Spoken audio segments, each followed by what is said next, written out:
As I mentioned, the income to the general fund is produced in three different ways. The first third would be income coming from our fund. The next third was the sales and use tax. And the other third were coming from the mineral excise tax and other income. I want to address a little bit about how the state is set for the future and some of the things that we need to be concerned with. One I'm going to address is coal. Everyone knows the situation with coal and some of the pressures that we're seeing from outside sources to try and wean off the coal industry and use other natural gas or alternative energy, solar, wind, etc. So one thing that we have to look at is with the energy coming from our minerals, it's approximately also split in a third between coal revenue, oil, and natural gas. So one concern that we have here is what's going to happen in the future to the coal revenue income. There's numerous sources that have been putting pressure to try and shutter the existing power plants that use coal.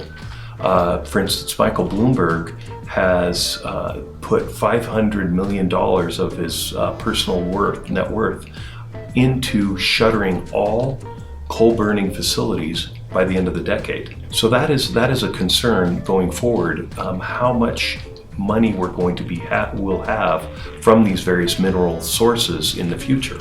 So that is an area that we're concerned with. As far as the investment income, that is another area of concern because of the current environment that we're in.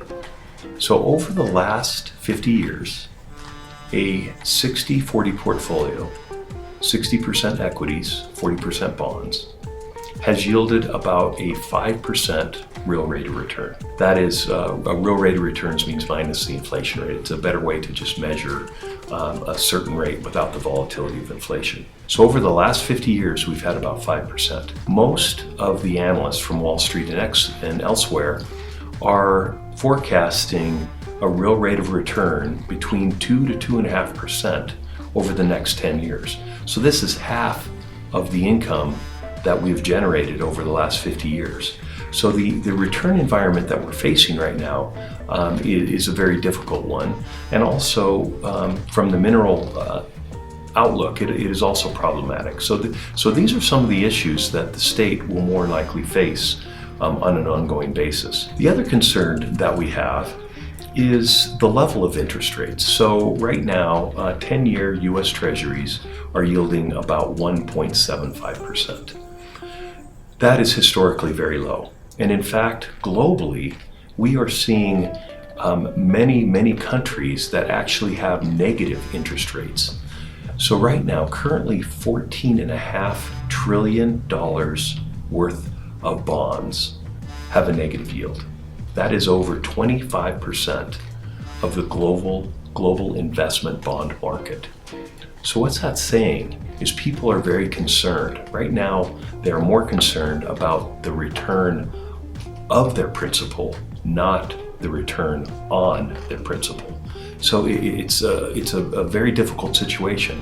So if you these people are giving money to the banks, depositing in the banks, and paying the bank to keep their money.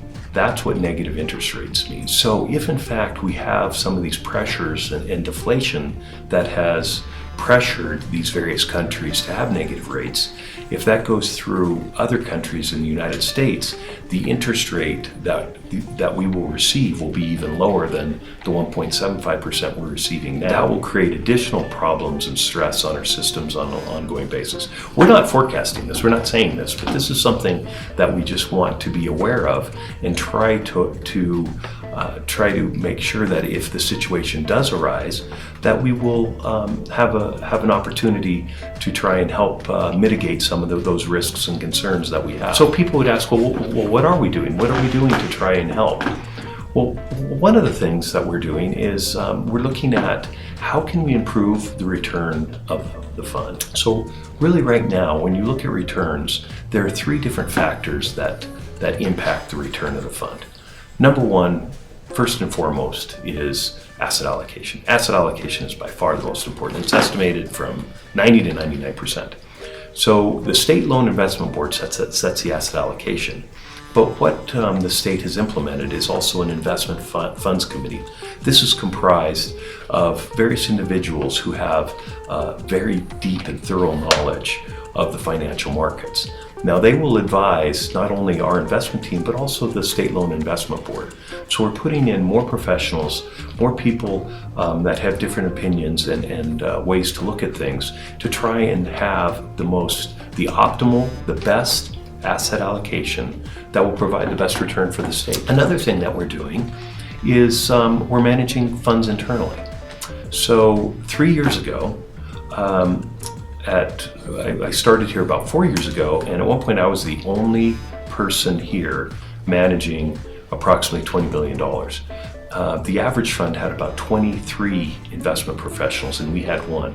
So working with the treasurer, working with the legislature, we were able to get funding to hire additional individuals. And so how we did that is we said, okay, well, instead of using new funds to hire people, what about if we take the monies that we pay to primarily Wall Street firms that manage the money and manage it internally, and we would use a portion of that savings to help build out the office, not only on the investment staff, but the accounting procedure and just many of the antiquated systems that we had. So 3 years ago, we started the program, and we started off with our fixed income or bond portfolio to manage the money internally.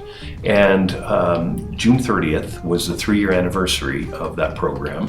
And the fund that we managed internally produced 69 basis points above the index, 69 basis points. So 100 basis points would be in 1%. So that 69 basis points equated to approximately 41 million additional dollars that we wouldn't have had if we just had it in an index fund. So, so far the process has worked very well on that side. Now, a year ago, we started the same process in our hedge fund or alternative group. So Matt Smagash, who runs that area, he also was able to manage the fund internally. And over the last year, ending June 30, he was able to produce an additional $6.1 million to the state. So these are some of the things that we're trying to do to try and mitigate some of the risks that we see going forward. We have built out the remaining staff that we have, and now we're moving into trading equities internally as well. So hopefully that we'll be able to have these various areas, bonds, equities, and alternatives, that will take some of these fees that we've had from external managers and manage it in-house and build out the state, have an expertise here internally to be able to manage this internally like other firms throughout the world do. So we're very excited about that process. The third area would be fees. So the amount of money that we pay to the outside managers is quite large. Originally, it was in the magnitude of about $70 million for a management fee to our external managers. So the start of this process, the other part that will help in the return is to be able to reduce the fees. So at that time, we were paying out 34 basis points of the total amount of fund. That's how you manage, or how you would monitor how much you're paying out. You look at how much in management fees you're paying to external managers. And at that time, it was 34 basis points. We have reduced that to 23 basis points. That is extremely low. That's less than 1/4%. And the governor and the slip board had asked, well, how does that compare to other regional entities and other sovereign funds like ours?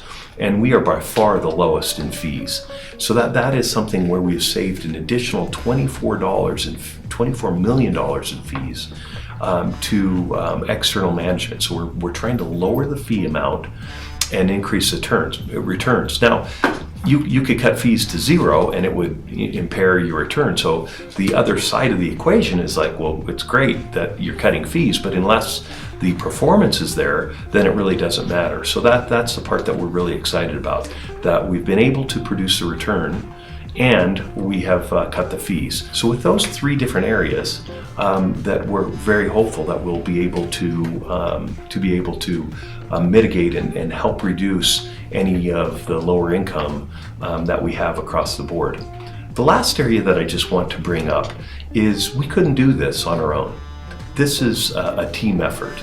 And one of the most exciting things that I've seen is how all of the entities are working together for one common theme, and that is to produce the risk-adjusted returns for the state.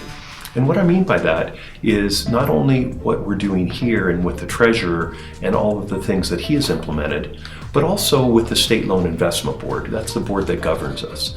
They have been working very hard in trying to help us with some of these processes. And also the legislature. Without the legislature, we couldn't do this. They're the people who fund us. So it's been wonderful over the 4 years to see the progress that we've made. The legislature is working extremely hard. They understand some of the problems that we face, and they're working extremely hard to do this. The governor and the State Loan Investment Board, they're doing the same. And internally, our group, the treasurer, the operational staff, everyone involved, we're all pushing for one common theme. And so it's really exciting to see how it's just not one group that's kind of swimming uphill. Everyone's on board and trying to achieve the same common goal. So with that, we're really excited about the future and some of the opportunities that lie ahead.